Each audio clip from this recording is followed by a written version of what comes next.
always been fascinated by his work. I decided to make this documentary and show the rest of the world Fred Hawley and his amazing art. I'm here at the 1870 Art Galleries, where Fred has kept a studio for the past 12 years. Let's go inside, see what he does and how he does it.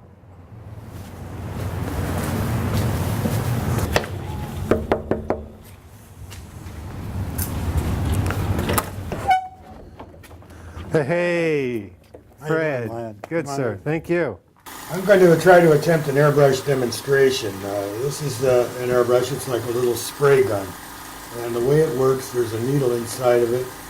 And when you push the button down, air comes out. And when you pull the lever back, paint comes out.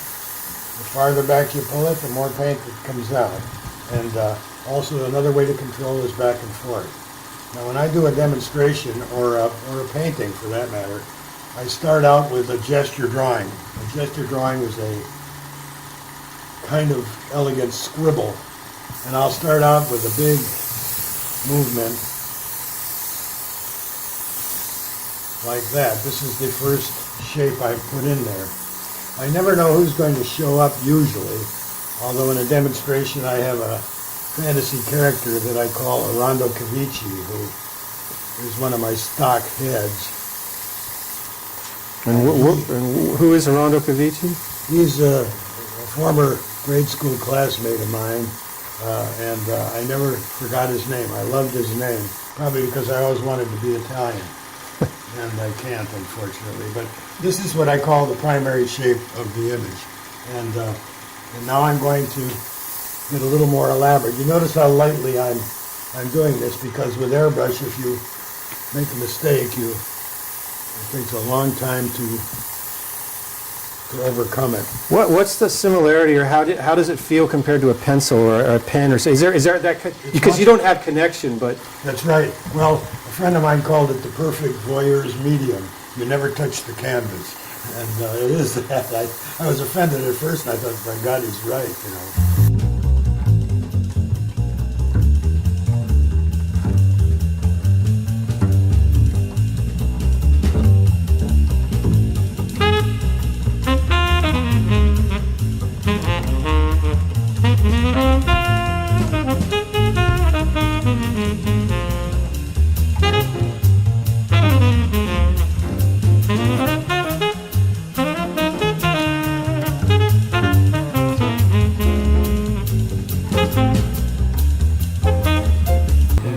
Is that summoning? Are you summoning these things?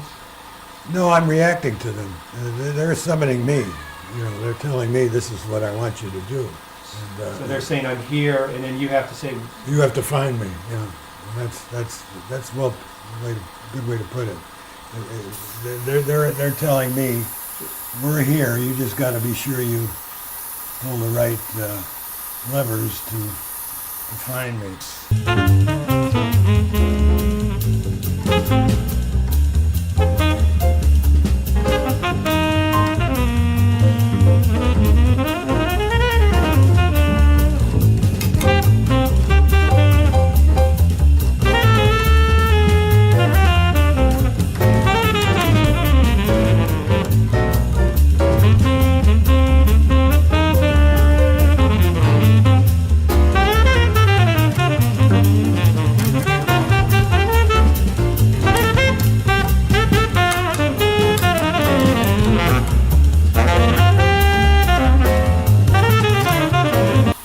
This is where it gets to be a lot of fun, because things start presenting themselves that you hadn't expected.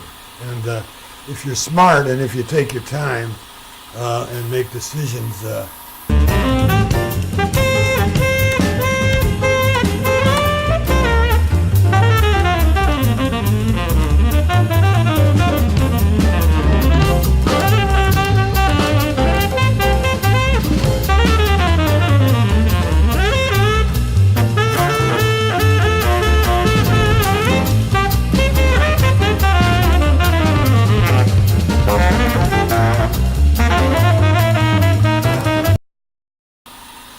anyway, I think this is pretty much where we want to take this. Now as it dries, I can come back in and gradually emphasize things. But mainly you got to look a lot more than paint after a little while. And once you decide what to do, you can pursue it, further and further. So that's pretty much about the demonstration. That is amazing, Fred. Well, I'd like to thank you on behalf of the planet Earth and the human race for providing that for well, thank you, Matthew. Stretch the canvas. Boom, boom, boom. Paint on the canvas. Boom, boom, boom. Frame the canvas. Boom, boom, boom. Take it to the gallery. Boom, boom, boom. Hang it on the wall. Boom, boom, boom. Pick up the painting. Boom, boom, boom. Take it to the studio. Boom, boom, boom. Face to the wall. Boom, boom, boom. That was the story. This painting is from my early days as an abstract expressionist, from 1958 to 60, somewhere in that period. Fred Hawley wanted to be an artist since he was 8 years old. He started out in sculpture at Arizona State University. Fred said that he knew he should have been a painter instead because his work only looked good from one side. He later joined the Navy, and when he got out, Fred got his bachelor's and later his master's of fine arts from San Diego State University in 1960. During this time, abstract expressionism reigned supreme. His big break came after he got a job teaching at the Art Center of La Jolla. In the 50s and 60s, the Art Center was a veritable West Coast Bauhaus.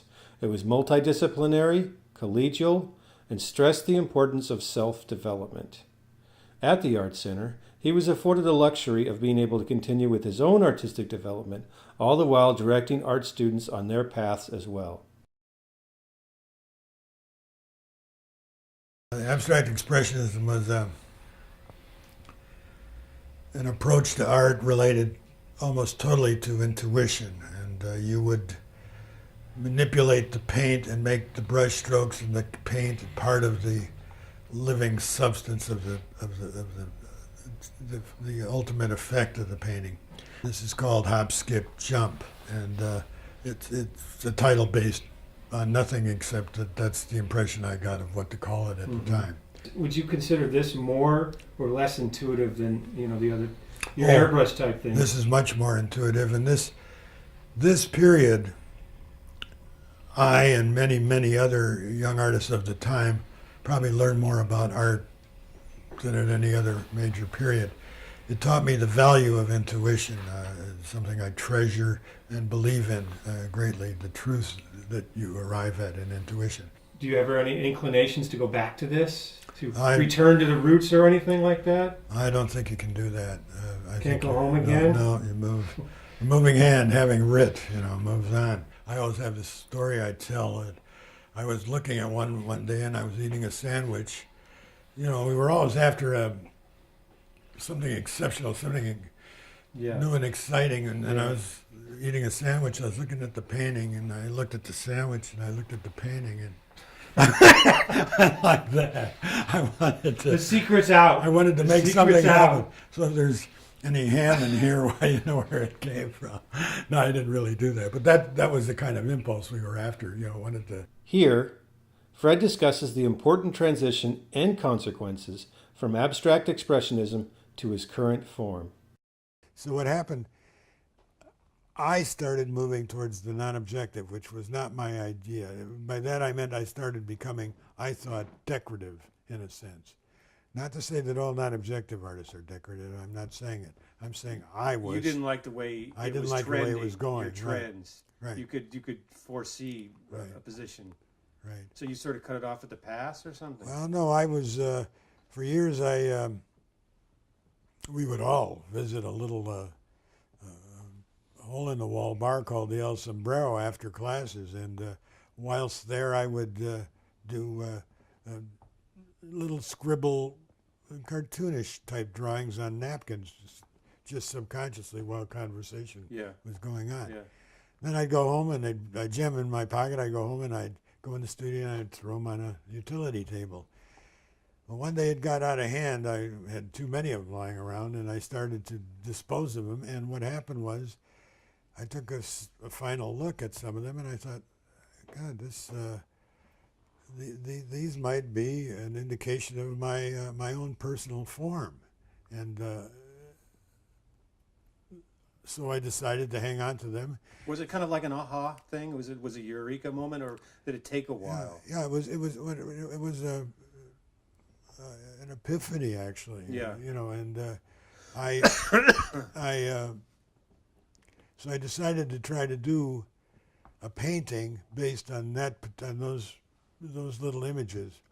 And the first one I did, which had a working title of Steppenwolf, which basically means lone wolf, and I thought the title was appropriate because I felt that if I abandoned the form that everybody knew me for, the style or whatever word you want to use, that I would probably be isolated and perhaps, thrown out of the club. So then did that title then come to you after it was created, or was that during that as you were creating it, you realized that this would lead you in a place? More like that, yes. Yeah. Yes. From that original concept, more works would be developed. Over time, Fred would discover the airbrush and would refine his form to where it stands today.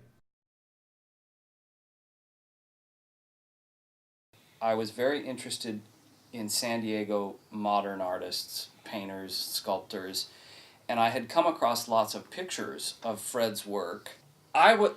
They were so unused to what I was looking for from 1950s Fred Hawley material that I thought, well, this can't even be the same person, right? I mean, how could this be the same?